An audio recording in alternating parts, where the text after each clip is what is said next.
महाकायं सूर्यकोटिसमप्रभं निर्विघ्नं कुरु मे देव सर्वकार्येषु सर्वदा। श्रीराम राम रामेति रमे रामे मनोरमे सहस्रनाम तत्तुल्यं रामनाम वरानने। सभादेवताभ्यो नमः।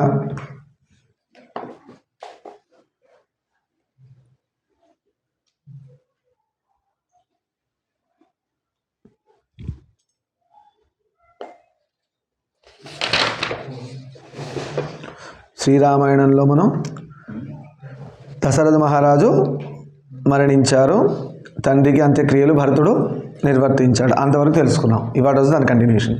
శ్రీరామ వనవాస విషయంలో తల్లిని తప్పుపట్టాడు భరతుడు. అమ్మ నీదే తప్పని చెప్పగలిగాడు భరతుడు. అంటే దీనిలో ఏమంటే ధర్మం చెప్పేటప్పుడు చిన్న పెద్ద లేదమ్మా, చెప్పచ్చు, నిర్మోహమాటంగా చెప్పచ్చు. అందులో మన ఇమీడియట్ వాళ్ళకి చెప్పుకునే బాధ్యత మనదే. పాడవకుండా వాళ్ళు బాగుపడేటట్టుగా, అమ్మ నీదే తప్పు, అలా ఎలా అన్నం ఉండగా నాకు రాజ్యం ఇవ్వమని అడిగావు, నీకు కూడా తెలీదా రాజరిక ధర్మము? పెద్దరాని కొడుకు ఎవరైతే ఉన్నారో ఆయన ఫస్ట్ రాజ్యానికి అధికారి.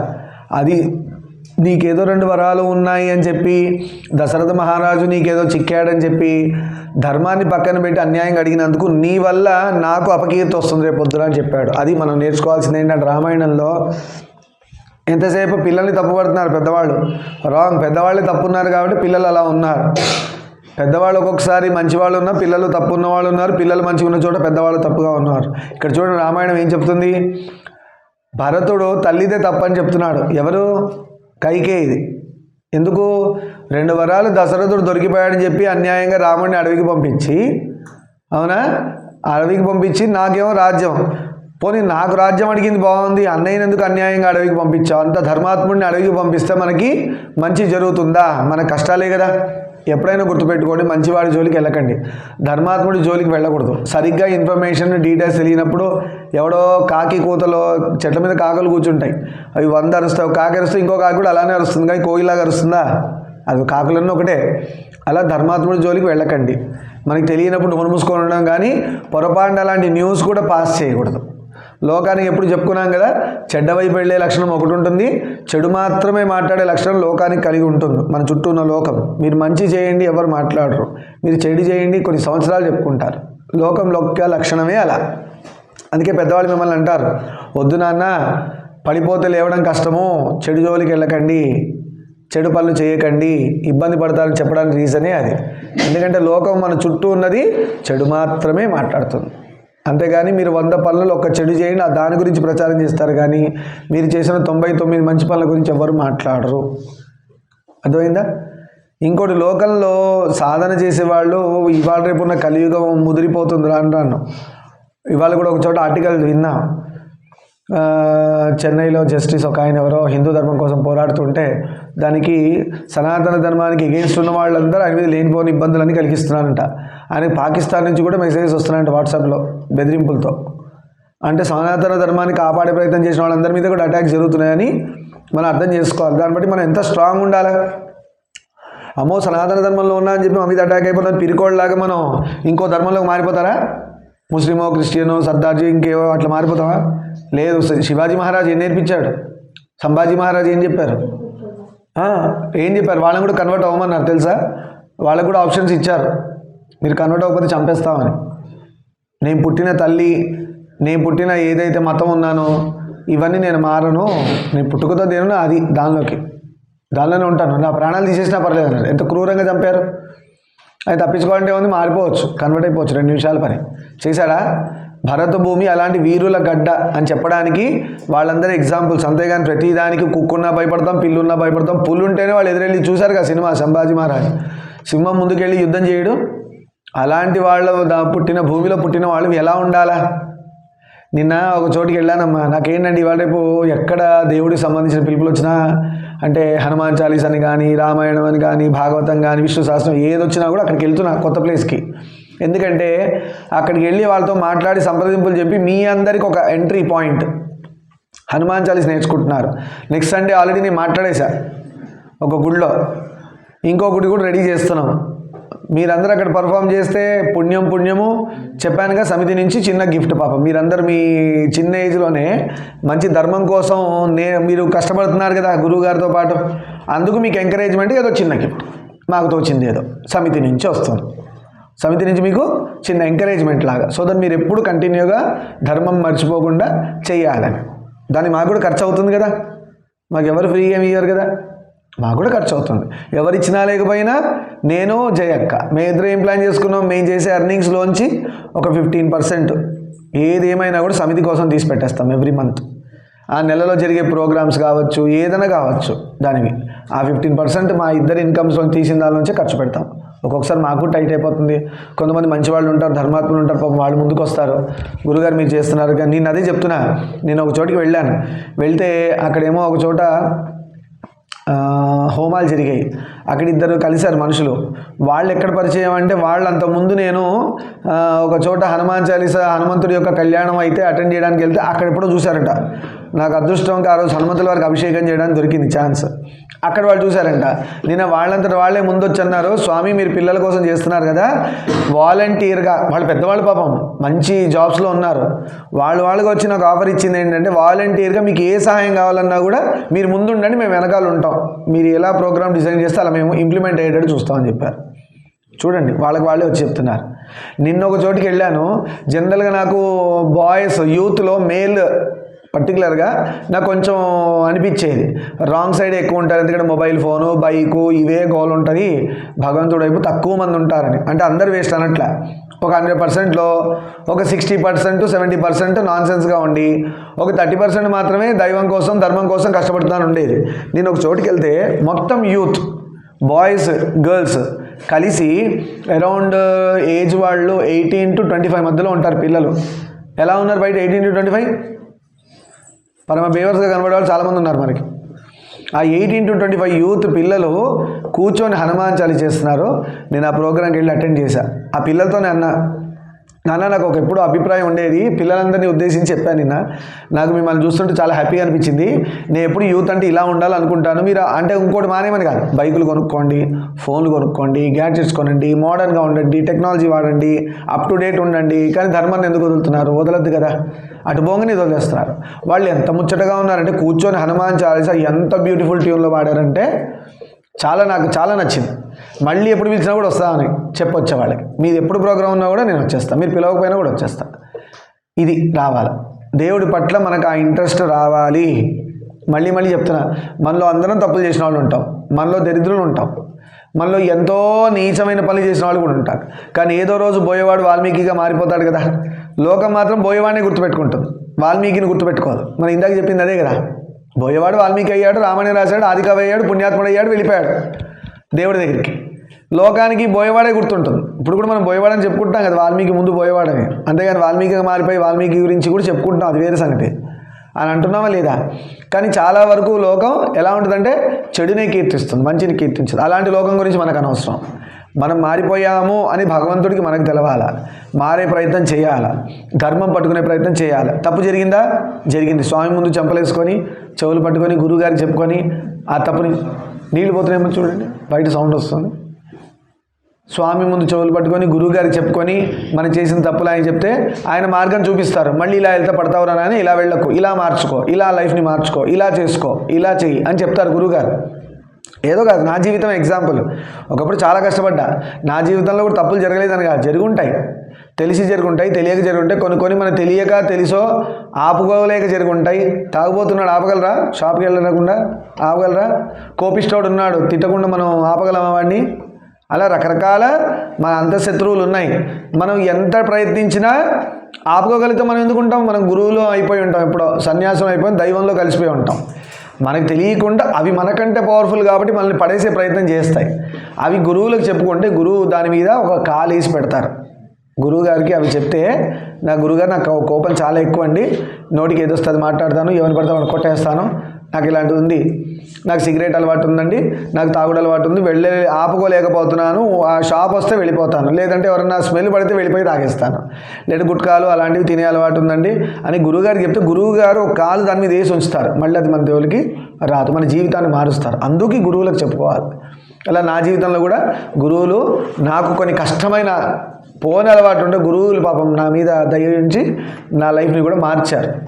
మీకు ఎందుకు ఇది చెప్పాలి అంటే, అమ్మో ఇవన్నీ జరుగుతాయా, నిజంగా ఇలా ఉంటాయా అంటే ఉంటాయి, ఖచ్చితంగా ఉంటాయి. దానికి ఎగ్జాంపుల్ ఎవరో కాదు, నేను మీ ఎదురుగానే ఉన్నా అని చెప్పడానికి, మీకు ఇంకా బాగా నమ్మకం కుదరడానికి నేను చెప్తున్నా. నా లైఫ్ హిస్టరీ చూడండి, మెల్ల మార్చుకుంటూ వస్తున్నా. ఇప్పుడు మెల్లగా స్వామివారు ఎలా పిలుస్తున్నారు, రోజు ఒక దేవుడి ప్రోగ్రాం అటెండ్ చేస్తాను. నాకు అంతకంటే అదృష్టం ఏం కావాలి? రేపు పొద్దున్న రామాయణ పారాయణం ఉంది, ఎక్కడ కుక్కడపల్లిలో ఎక్కడో పొద్దున్న 6ంటికి బయలుదేరి వెళ్ళిపోవాలి రామాయణ పారాయణం. నిన్న హనుమాన్ చాలీసా 11 సార్లు ఆ పిల్లలతో కలిసి చేయగలిగా. పొద్దునంతా 6 హోమాలు అటెండ్ చేశాను నిన్న పొద్దున. మరి సాయంత్రానికి నా డ్యూటీలకు వచ్చేస్తున్నా. నేను లక్కీగా హాలిడే కాబట్టి సరిపోయింది. నా పనులు నావే, నా డ్యూటీస్ నావే, మళ్ళీ నా దేవుడి గురించి నేను చేసుకునే పనులు నేను చేసుకుంటున్నా. మళ్ళీ లోకం కోసం ఏమైనా ధర్మంగా చేయాలి కదా, దేవుడికి వాడు తినేసి కూర్చుంటే ఇంట్లో రేపు ధర్మం ఎట్లా నిలబడుతుంది? అందుకు కదా మీ అందరినీ తయారు చేస్తుంది. సనాతన ధర్మంలో మీరందరూ ఎవరో ఒకళ్ళు ఒక్కొక్క పిల్లర్ లాగా, ఒక్కొక్కళ్ళు ఒక్కొక్క కాలనీలో ఒక అసోసియేషన్ లాగా, ఒక యూనిటీ లాగా ఫామ్ అయ్యి సనాతన ధర్మాన్ని నిలబెట్టే ప్రయత్నం చేస్తారనే కదా నేను మీ అందరికీ చెప్పేది. ఇవన్నీ ఏం అవసరంలే. మీరు ఇంతమంది ఉన్నారు, ఒకడు హనుమాన్ చాలీసా చేద్దామని పెట్టుకున్నాడు. వాడు నిత్యం ఎవ్రీ సండే, వాడు జాబ్ రానియండి, చదువుకొని ఏది చేయండి, వాడి ఫ్రెండ్స్ గ్రూపు అందరు కలిసి వాళ్ళ ఇంట్లోనే హనుమాన్ చాలీసా ఒక 5 సార్లు, ఒక్కసారో 11 సార్లు, వారానికి ఒకసారి చాలు. సనాతన ధర్మ ప్రచారంలో అది కూడా ఒక భాగమే.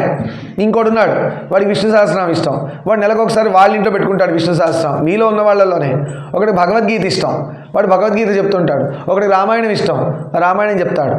ఒకటి భాగవతం ఇష్టం, భాగవతం చెప్తాడు. ఒక లలితా సహస్రనామం అంటాడు. లేదా ఒకటి శివుడి ఇష్టం, అభిషేకాలు పెట్టుకుంటాడు. మన ధర్మానికి సంబంధించిన ఏదో ఒకటి పట్టుకోండి, మీ ఇళ్లల్లో జరిగేటట్టు చూడండి. మీ ఇళ్లలో పేరెంట్స్ని కన్విన్స్ చేయాలి.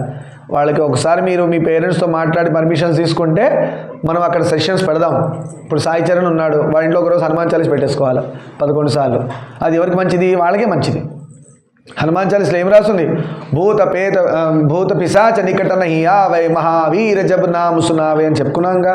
టైంపాస్గా మన ఇంట్లో తెలియకుండా ఎవరెవరో వచ్చి వెళ్తూ ఉంటారు, ఎవరి కళ్ళు మన ఇంటి మీద ఉన్నాయో తెలియదు.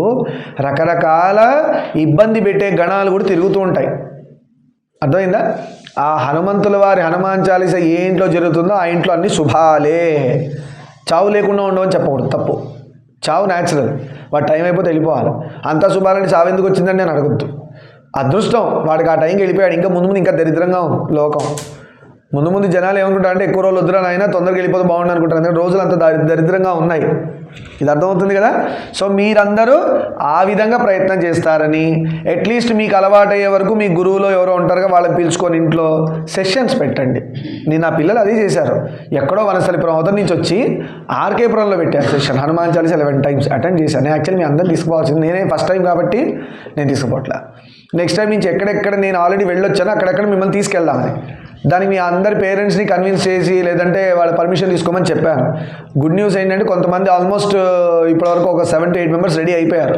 సీనియర్స్ కూడా వస్తున్నారు, ఆల్రెడీ అయిపోయిన వాళ్ళు. ఇదంతా ఒక మంచి అసోసియేషన్, యూనిటీగా ఫామ్ అయ్యి మనం మీ ఇళ్లలో కూడా పెడదాం. గుళ్ళల్లోనే కాదు, మీ ఇళ్లలో పెట్టుకోండి. ఫస్ట్ హనుమాన్ చాలీసా ఏం చేయాలి? అమ్మో హనుమాన్ చాలీసా పెడితే ఎంత అవుతుందో బడ్జెట్, దీనికి ఏమి యూనియన్ ఫైనాన్స్ మినిస్టర్ ఎవడో రాక్కర్లా. మన ఇంట్లో ఉన్న వాళ్ళలోనే మనం అందరం వెళ్ళాము. ఇప్పుడు సాయి వాటిలో పెట్టుకున్నాం ఎగ్జాంపుల్. ఒక 11 సార్లు హనుమాన్ చాలీసా సాయి అన్నాడు, మనం ఎగ్జాంపుల్ నాన్న పెట్టమని కాదు, ఇష్టం ఉంటే పెట్టుకోవచ్చు, లేదంటే పర్లేదు. ఒక సాయి వాటిలో అనుకున్నాం, మనం అందరం వెళ్ళాము. వాడు ఏం చేస్తాడు? వాళ్ళ అమ్మగారు అన్నం రైసో పులిహారో ఏదో చేస్తారు, హనుమంతుల వారి పటం పెట్టుకుంటాం, మంచి హనుమాన్ చాలీసా చేస్తాం, ప్రసాదం ఎక్కిస్తాం మంచిగా స్వామివారికి, అందరం కూర్చొని ఆగి తింటాం, వచ్చేస్తాం. లేదంటే అట్టి పండు ప్రసాదం పెట్టుకుని నైవేద్యం. ఇదే కాన్సెప్ట్ అంతే. ఇంత మించి మీ బడ్జెట్లు ఏమి అవ్వవు. ఖర్చులు వేలు పెడుతున్నాం. 100 రూపాయలు పండుగ పెట్టలేమా? వచ్చిన 10 మంది ఉన్నారు, 11 సార్లు హనుమాన్ చాలీసా చేశారు. అలా రామరామ అనేవాడు నోట్లో ఒక అట్టిపండు పోతే జన్మజన్మ పాపాలు పోతున్నాయి. ఎందుకంటే వాడు 11 సార్లు హనుమాన్ చాలీసా సిన్సియర్గా మన ఇంట్లో చేశాడు. ఒక్కసారి ఆలోచన చేయండి, 10 మంది ఇంటూ 11 ఎన్ని అయినాయి? 100 పైన హనుమాన్ చాలీసా అయిపోయింది మన ఇంట్లో. చూస్తూ ఎంతసేపట్లో? ½ hour to 45 minutes అయిపోతుంది హనుమాన్ చాలీసా, గంట ప్రోగ్రామ్. ఇలా మీ ఇళ్ళలో పర్మిషన్ తీసుకోండి. ఫస్ట్ మా ఇంట్లో కండక్ట్ చేయండి సెషన్ హనుమాన్ చాలీసా, మా ఇంట్లో చేయండి. అది రావాలన్నా, అది రానంత వరకు మనం ఇంతే బ్రతుకులు. నిజంగా అలా చేసిన వాళ్ళ ఇల్లు చూడండి ఎంత బాగా షైన్ అవుతాయో. వాళ్ళ ఇంట్లో కష్టం అనేది ఉండదు. హనుమంతుడి పాదం ఎక్కడుందా అక్కడ రాముడు ఉంటాడు, రాముడు ఎక్కడున్నాడు అక్కడ హనుమంతుడు ఉన్నాడు. ఇది ప్రయత్నం చేయండి. పేరెంట్స్ని అడగండి. సమితిలో జాయిన్ అవ్వడం, మీ ఇళ్ళలో విష్ణు సహస్రనామం కానీ, భాగవతం కానీ, రామాయణం కానీ, హనుమాన్ చాలీసా ఏదో ఒకటి ఈ ఇనిషియేటివ్ మీరు తీసుకోండి. గ్రేట్నెస్ ఏంటంటే రేపు పొద్దున్న మీరు ఫస్ట్ అయ్యి ఉంటారు. అరే ఎవర్రా ఇది తీసుకొచ్చిందంటే చిన్న పిల్లరా, 10th క్లాస్ 7th క్లాస్ పిల్ల వాళ్ళ ఇంట్లో పెట్టించింది హనుమాన్ చాలీసా భాగవతం చెప్పించింది, ఎవరో వచ్చారు చేశారు, మనం కూడా నెక్స్ట్ పిలుద్దాం. ఈ స్టార్టింగ్ స్పార్క్ ఎవరిస్తున్నాడో అది ఎన్నిళ్లలో జరిగిందో దేవుడు ఎక్కడి నుంచి స్టార్ట్ అయింది అని గుర్తుపెట్టుకుంటాడు. వీడురా స్టార్ట్ చేసింది, వాడి లైన్ చూడు ఎంత పెద్దగా వెళ్ళిపోయిందో, ఎక్కడికో పాకింది. అంత పుణ్యం వీడి అకౌంట్లో పడుతూ ఉంటుంది, ఎందుకంటే స్టార్ట్ చేసింది వీడు కదా. ఆ వెలిగిచ్చేది మీరు అయ్యి ఉండాలి. అదే అంటే ఎప్పుడు ఆ స్టార్టింగ్ పాయింట్లో మీరు ఉండాలి. వాడెవడో చేస్తే నేను వెనకాల నిల్చుంటా, ఎన్ని రోజులు వెనకాల నిల్చుంటాను నాన్న, చదువులో వెనకాల, ధర్మంలో వెనకాల, అన్నింటిలో వెనకాల ఉండే రూమ్స్, బాత్రూమ్లో టాయిలెట్స్ ఉంటాయి, అక్కడే ఉంటారా? పూజ గది ముందు ఉంటుంది, దానిలో ఉండరా ఎప్పుడు? ఆ ప్రయత్నం చేయండి. గొప్పగా ఏదో ఐఐటీలు ఐఏఎస్లు ఐపీఎస్ చదివిన చదువులు ఎందుకు? ఎవడు ఎట్లా చేసినా ఒక పేరెంట్ అడిగితే ఇదే చెప్పాను నేను, అమ్మ చదువులు ఎవరైనా చదివిస్తారమ్మా, భాగవతం భగవద్గీత ఇవి రావమ్మా, అది చెప్పేవాళ్ళు లేరు. చదువు ఎట్లనే మీ వాడు చేస్తాడు, దాని ప్రాబ్లమే లేదు. రేపొద్దున ఇది కాకపోతే ఇంకోటి చేస్తాడు, సంపాదన అయితే చేస్తాడు. ధర్మం నేర్చుకుంటే ఆ సంపాదన ధర్మంగా యూజ్ అవుతుంది, లేదంటే అన్యాయంగా సంపాదిస్తే ఏమవుతుంది? హాస్పిటల్ పాలవుతుంది. అర్థమవుతుందా అని చెప్పింది? అది గుర్తుపెట్టుకోండి. అని రామాయణంలో ధర్మం చెప్పుకుంటాం కాబట్టి రామాయణంలో అడ్డు పెట్టుకొని చెప్పచ్చు ధర్మం గురించి. సరే, అలా భరతుడు తప్పుపట్టాడు. ఎవరిని? కైకేయిని. ఏమన్నాడు? ఇందా మనం చెప్పుకున్నట్టుగా మందరను చంపడానికి ఉద్యుక్తుడైన శత్రుఘ్నుడి భరతుడు మాట విని విరమించుకున్నాడు. శత్రుఘ్నుడు ఎవరి లక్షణాలతో ఉంటాడు? లక్ష్మణుడిలాగా ఉంటాడు. ఎందుకంటే అన్నదమ్ములు కదా, లక్ష్మణుడు శత్రుఘ్నుడు ఒకటి, ఇద్దరికి కొంచెం రోషం ఎక్కువ. ఎవరినంటే రాముడిని అంటే లక్ష్మణుడు ఊరుకోడు, భరతుడిని అంటే శత్రుఘ్నుడు ఊరుకోడు. ఇప్పుడు శత్రుఘ్నుడి దగ్గరికి వచ్చేసరికి భరతుడు రాముడు ఇద్దరు ప్రేమమూర్తులు ఆయనకి, లక్ష్మణుడు కూడా. అన్నయ్యను ఒక ఆయనేమో పంపించేస్తా, ఒక ఆయనను అవమానిస్తామని మందరను చంపడానికి వెళ్ళాడు. మందర ఎవరు? దాసి. కైకేయితో పాటు వచ్చింది కదా అన్నప్పుడు దాసి, ఇందా చెప్పినట్టు. ఆ దాసిని చంపడానికి వెళ్ళాడు. ఎంబడే భరతుడు ధర్మాత్ముడు, ఆడదాన్ని చంపకూడదు, తప్పు నాయన, ఇది ఆవిడ చేసింది కరెక్ట్, మన ఇళ్ళలో ఇదే చేస్తాం, నువ్వేనా అని చెప్పి ఆడదాన్ని కొట్టేసి ఇంట్లోంచి గెంటేసి ఇలా సతాయిస్తాం. ధర్మం ఏమనేది ఓర్చుకో. మాకు కూడా బాధ అనిపిస్తుంది ఒక్కొక్కసారి, మేము కూడా ఫ్లోలో తిట్టేస్తాం, అవి చేస్తాం. కానీ మళ్ళీ మేము తర్వాత కూడా లేదు నాయన, ఎవడు నన్ను ఇబ్బంది పెట్టినా లోకాన్ సమస్తాన్ సుఖినో భవంతు, అందరు నీ బిడ్డలే, కొడితే నువ్వు కొట్టాలి కానీ నేనెవరు కొట్టడానికి? నేను నీ బిడ్డనే. నా శత్రువుగా కనిపించేవాడు శత్రువు కాదు, నాకు శత్రువుగా కనిపించేవాడు నీ బిడ్డే. నేను ఎలా కొడతాను? పోయి ఇద్దరు నీ బిడ్డలు అయినప్పుడు నేను ఎలా కొడతాను? నేను ఎలా తిడతాను? తిట్టకూడదు. ఆ హక్కు ఎవరిది? తండ్రిగా నీది. నన్ను కొట్టినా నీదే హక్కు, వాడిని కొట్టినా ఆవిడని కొట్టినా నీదే హక్కు. మనం అది హక్కు చేతిలో తీసుకుంటాం, అందుకే మనకు పాపం అంటుతుంది. ఆ హక్కు మనం తీసుకోవద్దు. ఒకళ్ళని బాధ పెట్టే హక్కు మనం చేతిలో తీసుకోకూడదు. శివార్పణమస్తు. దేవుడు కొడితేనే బాగుంటుంది. ఆయనైతే బాగా అర్థమయ్యేటట్టు చెప్తాడు. దెబ్బ వేసిన మన చేతిలో తీసుకుంటే ఏమవుతుంది? ఆ పాపం మనకు అంటుతుంది. అలా చేయకండి, ఎవరిని ఇబ్బంది పెట్టకండి. సరే, ఎంబడే శత్రుఘ్నుడికి భరతుడు చెప్పాడు, లేదు నాయన అలాంటి తప్పు పని చేయకూడదు, ఆడదాన్ని చంపకూడదు, అది ఇది అన్నాడు. మంత్రులు భరతుని రాజ్యాధికారం చేపట్టమన్నారు. మంత్రులు ఎంబడే వచ్చారు, నాయన భరత నువ్వు రాజ్యాధికారం చేపట్టు, ఎందుకంటే సింహాసనం పైన రాజు లేకుండా ఉంటే సామంత రాజులు లేదంటే శత్రురాజులు అటాక్ చేస్తారు. అదే కదా బాహుబలిలో చూపించాడు. సింహాసనం ఖాళీగా ఉందని చెప్పేసి అప్పుడే రమ్యకృష్ణ సీన్ ఉంది కదా, ఇట్లా చాకుతోని కట్ చేస్తుంది. వాడెవరో ఖాళీగా ఉంది సింహాసనం అని చెప్పి అటాక్ చేద్దాం అనుకుంటారు. అందుకని సింహాసనం ఎప్పుడు ఖాళీ ఉందని న్యూస్ కూడా బయటికి పోలేదు. ఇదే రుద్రమదేవి విషయంలో కూడా చూస్తాం సినిమాలో. కానీ భరతుడు అంగీకరించలేదు. ఒప్పుకుంటాడా? భరతుడు ధర్మాత్ముడు, రాముడు తర్వాత రాముడులాగా ఎవరంటే భరతుడే. ఆయన ఏమన్నాడు? అన్నది అన్న ప్రాపర్టీ, అన్న సీటు, అన్న కూర్చోవాల్సిన రాజ్యం, ఏలాల్సిన రాజ్యం నేను ఎలా తీసుకుంటాను? తప్పు కదా. అన్న ఇస్తే ప్రసాదం, అన్నది లాక్కుంటే ప్రసాదం అవుతుందా? అధర్మం అవుతుంది. నేను తీసుకోనని చెప్పాడు. పెద్దవాడైన శ్రీరాముడే రాజు కావాలి, ఈయన సంకల్పం చేసుకున్నాడు. చూడండి, ఇది తమ్ముడు అంటే. పెద్దవాడైన రాముడే రాజు కావాలి. అయితే ఎన్ని రోజులైనా 14 సంవత్సరాలైనా ఇప్పుడు ఏమైంది? రాముడు రాజవలే, భరతుడు రాజవలే. వాళ్ళ అమ్మకి ఎంత పెద్ద పనిష్మెంట్ చూడండి. 14 సంవత్సరాలు కొడుకు రాజవలే, రాముడు రాజవలే. రాముడు దూరం అయ్యాడు, దశరథుడు చనిపోయాడు, భరతుడు కూడా తల్లిని తప్పుపట్టాడు, ఆయన రాజ్యం మీద కూర్చోలే. అన్యాయంగా ఉంటే ఇంత లాస్ అవుతుంది. అందుకు అన్యాయంగా ఉండకూడదు, ధర్మంగానే ఉండాలి. ఫైనల్గా ఏమైంది? కైకేయి మాట నెగ్గిందా? రాముడే రాజయ్యాడు. 14 ఏళ్ళు కొడుకుని కూడా దూరం పెట్టుకుంది.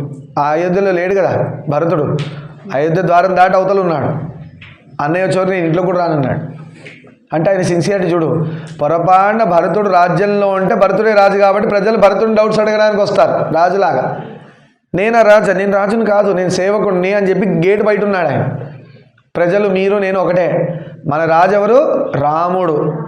ఆయన వచ్చే వరకు మనందరం వెయిట్ చేద్దామని చెప్పాడే కానీ అన్నయ్య వచ్చే వరకు నేను సబ్స్టిట్యూట్ అవి ఏం ఆయన వాడు అట్లాంటి పిచ్చి పనులు చేయడు.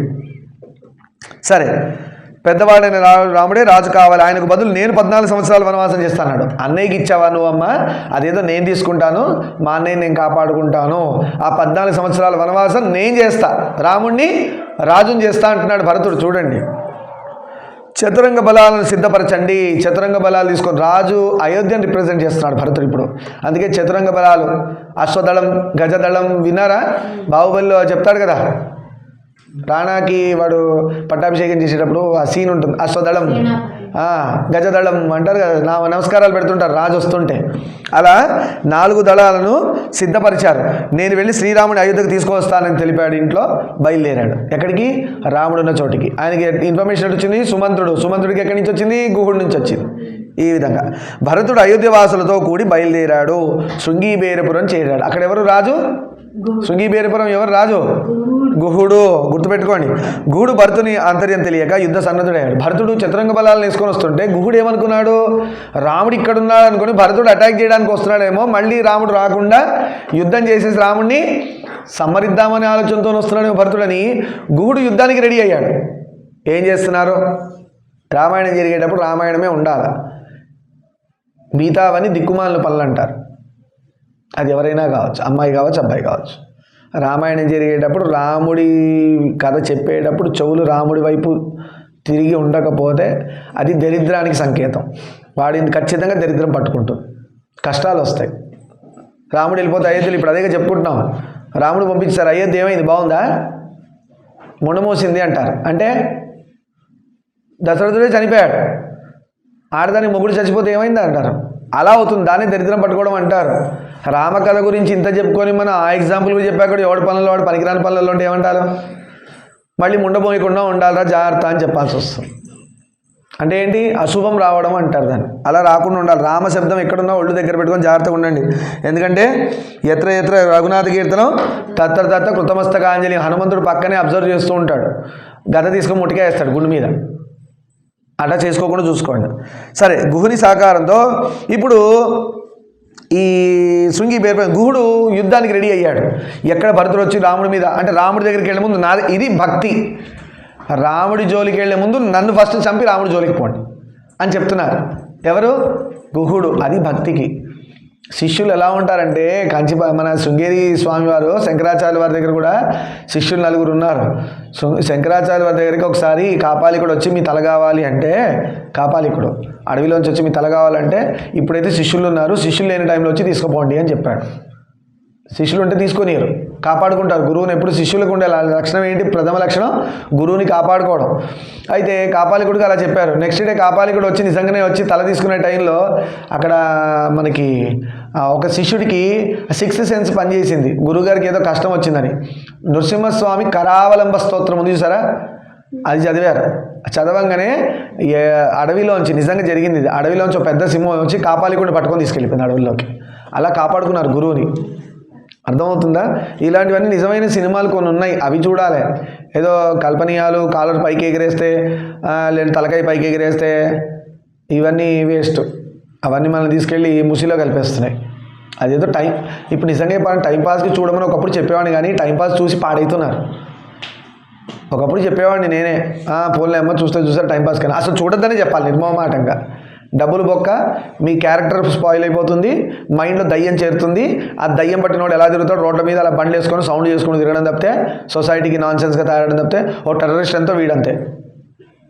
వాడు కనబడుతున్నాడు, బయటపడుతున్నాడు, వీడు పడట్లే. దేశాన్ని నాశనం చేయడానికి ఎవడైతేనే అంతే అని చెప్పాలి.